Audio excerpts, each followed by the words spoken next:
Hi friends, welcome to urban India channel.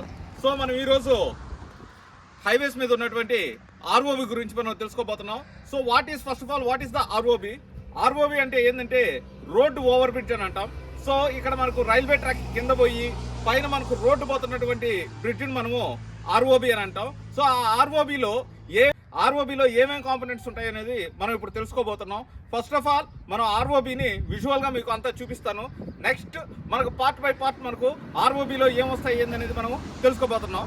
Let's see. Hi, మనం చూసినట్లయితే ఇక్కడ ఉన్నటువంటి ఈ పార్ట్ని మనము హ్యాండ్ రైలింగ్స్ అని అంటాము. సో ఈ హ్యాండ్ రైలింగ్స్ని మనము ఆర్ఓబి మెయిన్ బ్రిడ్జ్ తర్వాత నుంచి మనకు సైడ్స్లో మనం వేయడం అనేది జరగద్ది. సో వీటిలన్నింటినీ మేము ఈ పార్ట్ని ఏమంటామంటే హ్యాండ్ రైలింగ్స్ అని అంటాము.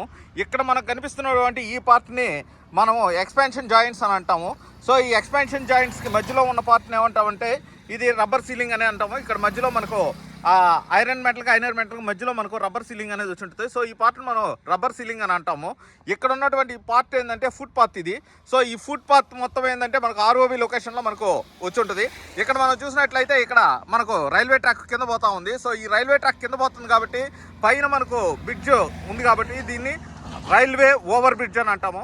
అట్లా కాకుండా కింద రోడ్డు పైన రైల్వే ట్రాక్ పోతుంటే దాన్ని ఆర్యూబీ అని అంటాము, రోడ్డు అండర్ బ్రిడ్జ్ అని అంటాము. సో ఇక్కడ వరకు మనకి ఏంటంటే హ్యాండ్ రైలింగ్ అనేది ఇచ్చిన్నాడు. తర్వాత మనకు ఇక్కడ మెయిన్ పార్ట్ రైల్వే ట్రాక్ పోయే మెయిన్ పార్ట్ కాడికి వచ్చేసరికి ఇక్కడ మనకు క్రాష్ బ్యారియర్స్ కొంచెం హైట్లో ఉండడం అనేది జరగద్ది. సో ఇక్కడ ఈ హైట్లో ఉండేటప్పుడు ఏమవుద్దంటే ఇక్కడ చూడండి, మనం ఇక్కడ చూసినట్లయితే ఇక్కడ నాయిస్ క్రాష్ బ్యారియర్ అని అంటాము. ఇక్కడ మామూలుగా ఉండే బ్రిడ్జ్ క్రాష్ బ్యారియర్ మీద కంటే ఇది కొంచెం హైట్ ఎక్కువగా ఉంటుంది. సో దీన్ని ఏమంటామంటే మనం నాయిస్ క్రాష్ బ్యారియర్ అని అంటాము. ఇక్కడ చూడండి, ఇది హ్యాండ్ రైలింగ్, ఇది క్రాష్ బ్యారియర్. సో ఈ డిఫరెన్స్ ఒకసారి మీరు గమనించండి. ఇక్కడ కూడా మనకు ఎక్స్పాన్షన్ జాయింట్స్ అనేటివి మనకు ఇచ్చున్నారు. ఇక్కడ మనము చూస్తున్నటువంటి ఈ పార్ట్ని మనము డ్రైనేజ్ పౌట్ అని అంటాము. సో వాటర్ పడినప్పుడు ఏంటంటే రోడ్డు మీద వాటర్ పడినప్పుడు ఎక్కడ వాటర్ నిలిచిపోకుండా మనకు కిందకు వెళ్ళిపోయేందుకు ఏంటంటే మనకి ఈ డ్రైనేజ్ పౌట్స్ అనేటి వాటిని మనము ప్రొవైడ్ చేస్తాము ఇక్కడ. సో ఇక్కడ ప్రతి దగ్గర మనకు డ్రైనేజ్ స్పోర్ట్స్ అనేటివి ఇచ్చుంటాడు.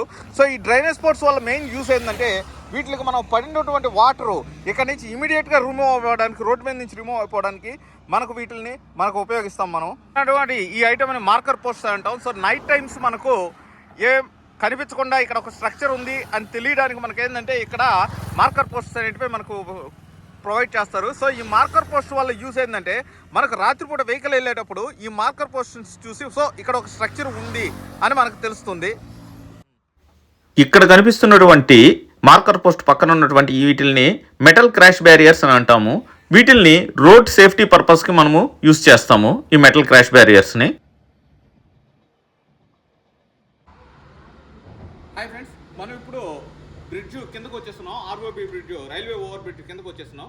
ఒకసారి మనం అక్కడ చూసినట్లయితే అక్కడ చూడండి, కింద మనకు అక్కడ రైల్వే ట్రాక్ అనేది పోతా ఉంది. సో ఆ రైల్వే ట్రాక్ కింద మనము పోతుంది కాబట్టి దీన్ని రైల్వే ట్రాక్ కింద పోతుంది అండ్ పైన ఏంటంటే రోడ్డు పోతా ఉంది. సో అందువల్ల దీన్ని రోడ్డు ఓవర్ బ్రిడ్జ్ అని మనం అంటాము. ఇక్కడ మనం చూసినట్లయితే ఇక్కడ ఈ బ్రిడ్జ్ని మనం రెండు టైపులుగా స్ట్రక్చర్ని 2 టైప్స్గా మనం డివైడ్ చేస్తాము. ఒకటి సబ్ స్ట్రక్చర్ అంటాం, రెండోది సూపర్ స్ట్రక్చర్ అని అంటాం. సబ్ స్ట్రక్చర్ అంటే ఏంది, సూపర్ స్ట్రక్చర్ అంటే ఏందో మనం ఫస్ట్ ఆఫ్ ఆల్ తెలుసుకోవాలా. కాబట్టి అక్కడ మనకు పైన చిన్న బాక్స్లో కనిపిస్తున్నాయి కదా, వాటిని మనం పెడస్ట్రల్స్ అని అంటాము. పెడస్ట్రల్స్ పైన బేరింగ్స్ ఉంటాయి, బట్ ఇక్కడ నుంచి మనకు కరెక్ట్గా కనిపించట్లేదు కాబట్టి బేరింగ్స్ని మనం చూడలేకపోతున్నాం. సో బేరింగ్స్ పైన ఉండే పార్ట్ అంతా మనము సూపర్ స్ట్రక్చర్ అంటాం, బేరింగ్స్ కింద ఉండే పార్ట్ అంతా మనము సబ్ స్ట్రక్చర్ అని అంటాం. అక్కడ ఫస్ట్ స్టార్ట్ అయ్యేటువంటి ఆ పార్ట్ని మనం అబట్మెంట్ అని అంటాం. ఇక్కడ ఉన్నటువంటి ఈ మధ్యలో మిడ్లో వచ్చినటువంటి ఈ పార్ట్ని మనము పియర్స్ అని అంటాము. సో పియర్స్, అక్కడ ఉండేది పియర్స్, ఆ లాస్ట్ మళ్ళీ అబట్మెంట్. సో అక్కడ ఎండ్ పాయింట్స్ లో ఉన్నటువంటి పార్ట్ని మనం అబట్మెంట్ అంటాం. మిడ్లో వచ్చేటువంటి కాలం టైప్ స్ట్రక్చర్స్ మనం ఏమంటామంటే పియర్స్ అని అంటాం. ఇక్కడ మనం చూసినట్లయితే ఇక్కడ మనకు ఇవన్నీ సర్కులర్ పియర్స్ గా ఉన్నాయి.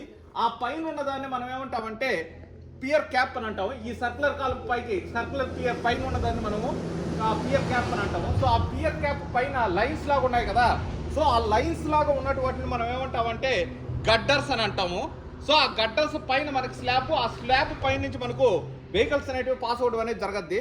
సో అక్కడ మనకు కనిపిస్తున్నటువంటి ఆ చిన్న బాక్సుల్లాగా ఉన్నటువంటి వాటిని మనం ఏమంటామంటే పెడస్టల్స్ అని అంటాము. సో ఆ పెడస్టల్స్ పైన మనకు బేరింగ్స్ అనేటివి మనకు ఇవ్వడం అనేది జరుగుద్ది. But A type of bearings ఏందనేది మనకైతే ఇంకా ఇక్కడ నుంచి కరెక్ట్గా కనిపించట్లేదు. కింద మనకి ఇక్కడ foundation A type of foundation ఇచ్చినాడు ఏందనేది మనకి ఇంకా తెలియదు. ఎందుకంటే ఫౌండేషన్ అనేది గ్రౌండ్ లోపల ఉంటుంది కాబట్టి మనకి ఇంకా చెప్పలేము అది. సో ఇక్కడ మన ఫౌండేషన్ జనరల్గా ఓపెన్ టైప్ ఆఫ్ ఫౌండేషన్ వేస్తారు, లేదంటే పైల్ ఫౌండేషన్ అనేది మనం వేస్తాము. ఇక్కడ న్యాచురల్గా సాయిల్ స్టేటా కొంచెం హార్డ్గానే ఉంది కాబట్టి నాకు తెలిసినంత వరకు కింద ఓపెన్ ఫౌండేషనే మనకు ఏర్పాటు చేయడం అనేది జరగద్ది. కనిపిస్తున్నటువంటి ఈ అపార్ట్మెంట్ మనం స్పిల్ త్రూ అపార్ట్మెంట్ అని అంటాము. సో ఈ అపార్ట్మెంట్ కింద మనకు స్టోన్ పిచ్చింగ్ అనేది వేస్తున్నారు. ఈ స్టోన్ పిచ్చింగ్ వల్ల యూజ్ అయింది అంటే మనకు సాయిల్ అనేది ఎరోడేట్ కాకుండా, సాయిల్ అనేది కొట్టుకుపోకుండా ఉండడానికి మనకు ఈ స్టోన్ పిచ్చింగ్ అనేది మనకు ఏర్పాటు చేయడం అనేది జరగద్ది. ఇంకొకటి ఏంటంటే అటు సరౌండింగ్స్ లో కూడా ఈ యొక్క బ్రిడ్జ్ కి ఆ పక్కన ఈ పక్కన కూడా మనకు స్టోన్ పిచ్చింగ్ అని అంటారు. సో ఆ స్టోన్ పిచ్చింగ్ అంటే ఏమంటామంటే క్వాడ్రేట్ పిచ్చింగ్ అని కూడా అంటాము. ఈ క్వాడ్రేట్ పిచ్చింగ్ వల్ల యూజ్ ఏంటి అంటే మనకు ఎప్పుడైనా సరే వర్షాలు పడినా ఏదైనా వచ్చినా సాయిల్ అనేది ఎరోషన్ కాకుండా ఉండడానికి ఒక స్టోన్ పిచ్చింగ్ అనేది బలంగా ఏర్పాటు చేయడం వల్ల ఆ సాయిల్ అనేది ఎరోషన్ కాకుండా ఉండడానికి మనకు ఇక్కడ స్టోన్ క్వాడ్రేట్ పిచ్చింగ్ అనేది మనకు ఇవ్వడం అనేది జరగద్ది.